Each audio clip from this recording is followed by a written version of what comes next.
I believe that you're drawing a false dichotomy, because we do not know that the original cause was God. There is no reason to say that an intelligent designer was the first cause, the uncaused first cause that caused everything else.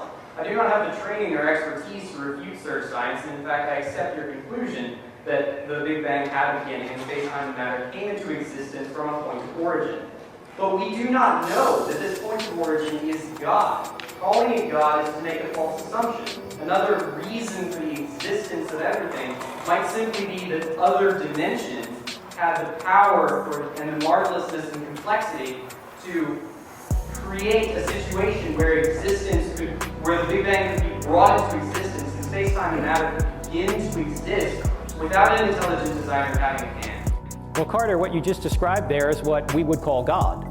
God is in another dimension that has the ability to bring these dimensions into existence. So if you want to call it another dimension, you can call it that. But that's exactly what we mean by God. But then why is there a theology? Why do we worship God? He could easily be called another. Excellent point. You don't have to worship God. In fact, Aristotle never worshiped God. In fact, the Greeks never got their theology and philosophy together. They knew that there had to be an unmoved mover, but they never put the two together and worshiped the unmoved mover. So you don't have to worship the unmoved mover. You don't have to. You can do whatever you want. That's why you have free will. God loves you enough to give you free will. You can love him or reject him. That's up to you. But on that point, you do have the free will to accept or reject God. But the obvious conclusion is that rejection of God will lead to eternal damnation in hell. So in reality, we do not really have the choice to accept or not to accept God. We must ultimately accept God, assuming we choose to avoid perdition. Well, if you want to avoid, well, let me back up for a second. There's only two possibilities if God exists.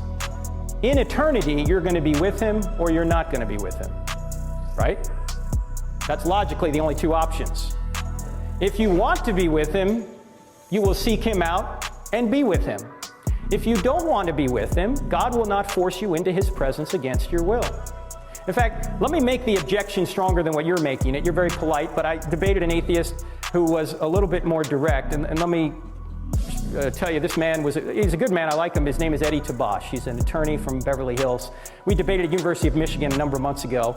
And he looked at me during the Q&A and he said, Frank, my mother was a survivor of the Holocaust. She lived an awful life.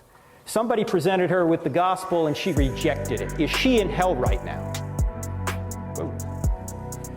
I said, Eddie, I don't know where your mother is. I don't know if she made a profession of faith in her last moments, but if she didn't, then God will not force her into his presence against her will. God is too loving for that. And I asked the audience this question. In fact, I'll ask you as an audience this question. Ladies, is there anybody in here who's ever had a man pursue you and you did not want that man to pursue you? You did not want to date him. Anyone in here? Of course. In fact, some of you are going, yeah, he's sitting right next to me right now. He won't leave me alone. I said, okay, ladies, suppose this man continues to pursue you and continues to pursue you. And you say, look, I only like you as a friend. Ladies, why don't you just take the knife, stick it in, and turn it? Because every man in here has heard this. I like you, but only as a friend. Well, suppose he continues to pursue you, and he gets to the point where he says, look, I love you so much, I'm going to force you to love me. Can he do that? No, he can't do that. Love, by definition, must be freely given. So if he truly did love you, what would he do? He would leave you alone. That's exactly what God does. He keeps sending us cards, letters, and flowers while we're here.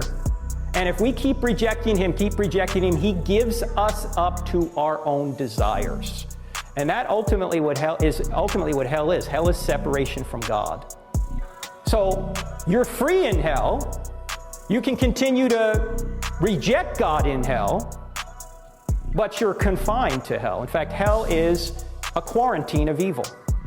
That's what it is. And heaven, of course, is being in the very presence of God. God loves you too much to force you into his presence against your will. Thank you. Thanks, Carter.